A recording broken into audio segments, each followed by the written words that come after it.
নমস্কার বন্ধুরা, আজ আমি তোমাদের সাথে একটা ঝটপট রেসিপি শেয়ার করব। সেটা হলো মাছের মাথা দিয়ে মুগের ডাল। এর জন্য আমি মাছের মাথাটা ফার্স্টেই ভেজে তুলে নিয়েছি। এরপর আমি গোটা গরম মশলা, গোটা জিরে, শুকনো লঙ্কা ওই তেলেই ফোড়ন দিয়ে আমি কাঁচা পেঁয়াজ ছেড়ে দিয়েছি। পেঁয়াজগুলো একদম ছোটো ছোটো করে কেটে নিয়েছি।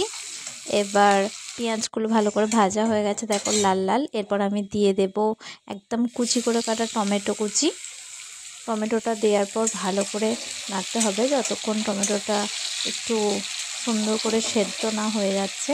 এরপর আমি কিছু মশলা রেডি করে নেবো। দেখো আদা বাটা, কাঁচা লঙ্কার পরিমাণ মতন চিনি, লঙ্কা গুঁড়ো, জিরে গুঁড়ো, ধনে গুঁড়ো, হলুদ গুঁড়ো, পরিমাণ মতো নুন আর লঙ্কা গুঁড়ো। এরপর এই সব গুঁড়োগুলো আমি দিয়ে দেব টমেটো পেঁয়াজেতে। এরপর ভালো